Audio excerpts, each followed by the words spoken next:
Blake Lively will be sued. She is an egotistical bully. She didn't harass Blake. Blake was interested in wresting control of this movie away from Justin, who was the director and the producer. She was just an actress. Megyn Kelly just blew the lid off. Blake Lively is on a fast track to jail after masterminding a pathetic smear campaign against Justin Baldoni. She fought tooth and nail to play the victim, but all she earned was a first-class ticket to absolute humiliation. And she was such a brat that she wanted to control every scene, wanted to see all the dailies, wanted to do her own cut and did her own cut of the movie. All this is very unusual for just an actress in the film, and used threats and coercion and bullying to do. Now, Hollywood's queen of manipulation is finally being forced to face the consequences. This time, behind bars. That's right. Blake Lively really thought she could stroll into Hollywood, hijack a film, bulldoze the director, and still walk away looking like the innocent one. And yet, here we are, watching the biggest legal train wreck of 2024 unravel like a reality show gone completely off the rails. It Ends With Us was supposed to be a cinematic masterpiece, a heartfelt adaptation of Colleen Hoover's best-selling novel. But thanks to Lively's unbearable obsession with control, and she was such a brat that she wanted to control every scene, wanted to see all the dailies, wanted to do her own cut and did her own cut of the movie. All this is very unusual for just an actress in the film, even if she's the lead, and that she's now tried to turn this whole thing into a PR victory for her to get past what appears to be the fact that she is an egotistical. Now, instead of being remembered as a cinematic triumph, it's infamous for flopping at the box office and triggering a multi-million-dollar legal war. Critics ripped it to shreds, audiences cringed, and the whole thing turned into a PR disaster faster than Lively could scribble out another script with her so-called comedic genius. And the perjury allegations? They could land her behind bars for up to 4 years. If the courts decide to make an example out of her, she might be looking at the harshest punishment possible. Because here's the thing, lying under oath isn't just another Hollywood publicity stunt. It's a felony. Rises up. Now, he didn't do it himself exactly. He hired a badass named Brian Friedman. And he has badass women like me defending him. Mm-hmm. But slowly but surely, I think the male class is learning down on the floor, squirming and apologizing for being a man is not. California Penal Code Section 118 makes it crystal clear. Perjury comes with a sentence of up to 4 years in state prison and fines reaching $10,000. And let's be real, if Blake really did falsify evidence or deliberately lie in court, no judge is going to care how many couture gowns she owns. And perjury isn't even the worst of it. Let's talk about defamation, because Blake Lively didn't just try to ruin Baldoni's movie, she tried to ruin his entire career. In California, defamation laws don't mess around. And if it's proven that she maliciously fabricated lies to destroy Baldoni's reputation, she's in for a world of legal pain. First in on me uninvited when I was breastfeeding my child. She says we should run lines together. He's like, anytime. And she's like, come on over. I'm breastfeeding the baby in the trailer, but come on over. So it's like it's written there, black and white. She invited him in, and a lot of women are comfortable having someone around when they breastfeed, so it's not so weird. Defamation lawsuits have led to massive financial settlements. And Baldoni's $400 million lawsuit against her isn't just a number he pulled out of thin air. That's the price she might have to pay for running a calculated smear campaign. And let's not forget, she's also being sued by a PR firm for $7 million after they claimed her false statements destroyed their business and reputation. So now, Blake isn't just fighting one lawsuit. She's drowning in legal battles. She might have spent years perfecting her red carpet smirk, but let's see how well that holds up when she's facing a courtroom full of evidence that exposes her lies.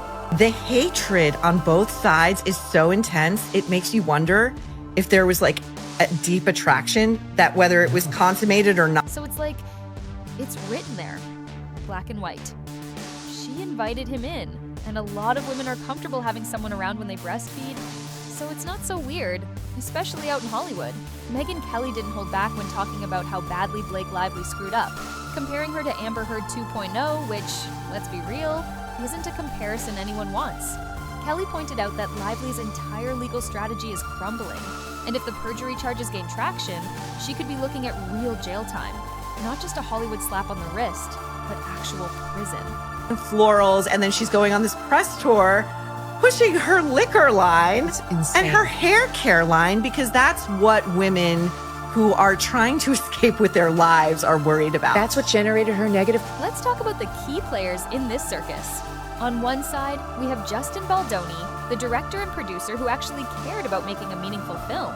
On the other, we have Blake Lively, an actress who somehow convinced herself she was Hollywood's answer to both Meryl Streep and Martin Scorsese.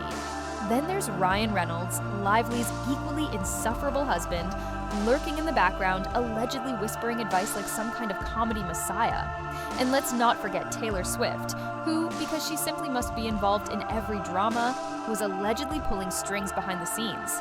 With a lineup like that, how could this not end in disaster? Rector. Yes. You know, like, if you don't like this, have the balls to do it yourself. Right. Like, don't have your husband Why throw would his you have weight a around. meeting with your husband? That's so weird. Like your husband who's Ryan Reynolds. Of course it was. So that's what happens to you, right? You run into somebody who seems like a witch who will take advantage of you and hurt you until finally even that kind of a guy rises up. Now he didn't do it in. So how did this all start? Simple.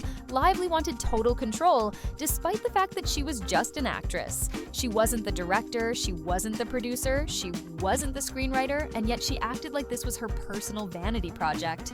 She wanted to bend the entire movie to her will, turning a story about domestic violence and healing. And then she continued. You know, she took that stiletto and stuck it in his heart when he was down there, self-flagellating, being so sorry for anything having to do with his test. And that she's now tried to turn this whole thing into a PR victory for her to get past what appears to be the fact that she is an ego. Blake Lively tried to hijack a project she didn't understand. Classic. Justin Baldoni aimed to honor Colleen Hoover's novel's raw emotion, but Lively reportedly demanded rewrites to inject humor, because nothing says trauma and survival like a few zingers. Allegations have fallen apart, and I was not really a bully, I was just targeted allegations have fallen apart, and now he's going full Johnny Depp on her to show that she was the bully, she was the one harassing him. Then came the high fashion push, because why not turn a domestic abuse story into a couture showcase? Fans were horrified by set photos featuring Lively strutting around in designer heels instead of the gritty realism they expected. This wasn't a minor creative spat. Reports claim Lively clashed with Baldoni, then bypassed him, pressuring studio execs to sideline him. She rewrote scenes, demanded final edits, and essentially tried taking over the director's role. Enter Ryan Reynolds, allegedly backing her up, because every film apparently needs a Deadpool moment. Reports even say he berated Baldoni in a private meeting, leaving a Sony rep stunned. She's in some small thing I never saw, but she's saying, F with me and we'll crush you. My dragons and I, the biggest movie star, one of them in the planet, the biggest pop star in the planet, and I will hurt you. This all spiraled into one of Hollywood's ugliest legal battles. Baldoni sued Lively for defamation after she accused him of abusive directing. When she couldn't prove it, she fired back with claims of harassment. Convenient timing, right? It's the Amber Heard playbook all over again. Then the media jumped in. The New York Times published a piece painting Baldoni as the villain and Lively as the victim, exactly what her PR team wanted. Baldoni wasn't having it. He sued them for $250 million, accusing them of twisting facts. Even says we now have a concrete timeline, which we believe implicates Blake Lively. And I mean, come on, I was the psycho who put together the timeline. So I think they've been watching the show. Meanwhile, Lively's team allegedly spent months leaking negative stories about Baldoni, then tried to gag him when he defended himself. The judge shut that down. Now, leaks suggest Lively may have submitted falsified evidence. If proven, that's perjury.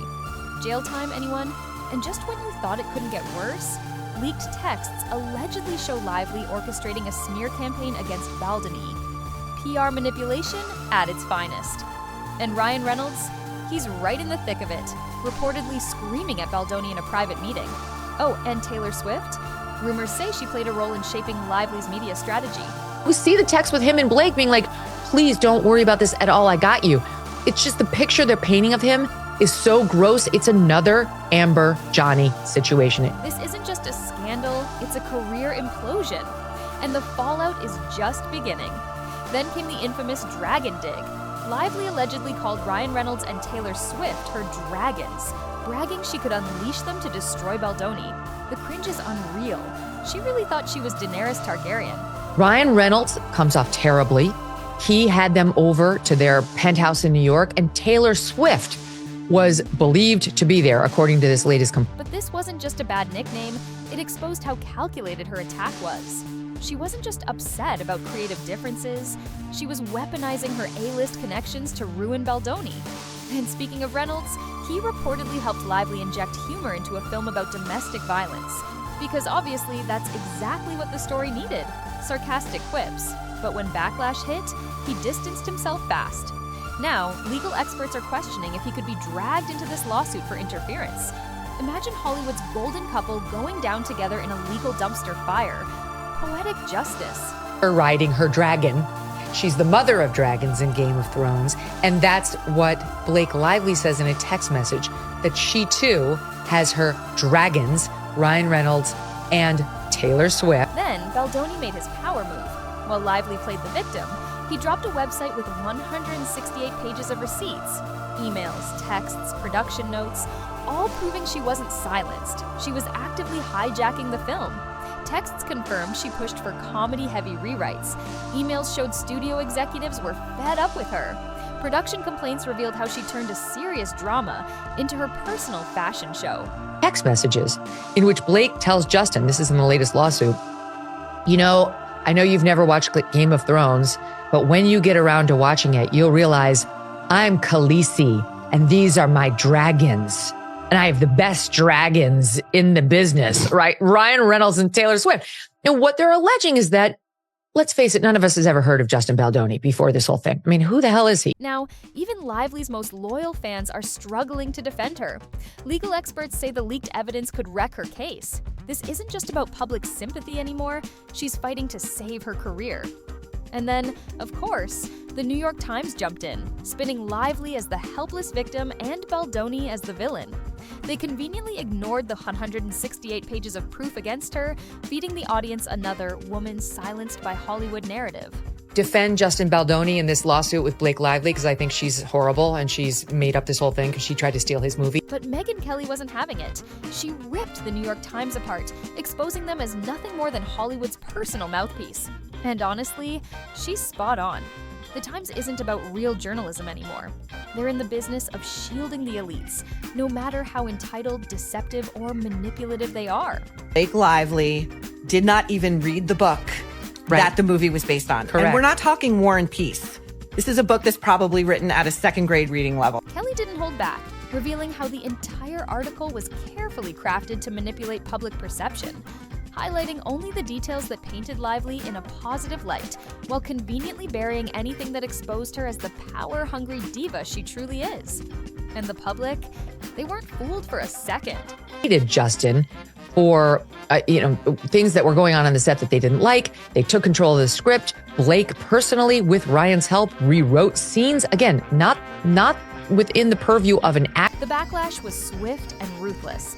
Social media erupted in outrage, dragging the New York Times for their blatant bias and calling them out for intentionally deceiving the public. Twitter was on fire with receipts, people exposing the glaring contradictions in Lively's story. The leaked texts, the actual legal documents, every crucial detail the New York Times conveniently swept under the rug. It was a full-blown PR catastrophe for both Lively and the so-called journalists who went to extreme lengths to shield her. And Baldoni? He's not letting them get away with it. He's making sure they face the consequences for their deceit. Penthouse, on your home turf, using your wealth as leverage, right? Showing off, and your friend Taylor, and your friend Taylor, who's what is she doing there? Is she just scrolling Instagram? One of my dragons. What is she That is just wild. I think he'll learn a lot. Good luck to Blake Lively in getting hired again, because all of her diva antics are coming out, and the way she behaves behind the scenes. And now this with the lawsuit and the New York Times thing, because she's now filed against him as well. So it's a terrible move by her and them, PR. According to his legal team, the New York Times article was deliberately misleading and crafted to sabotage his career. And honestly, that's exactly what it looked like. This wasn't journalism. It was a calculated hit piece designed to prop up Liv's collapsing reputation. If you've been glued to Blake Lively's downfall, don't forget to hit that subscribe button, because trust me, this Hollywood train wreck is just getting started.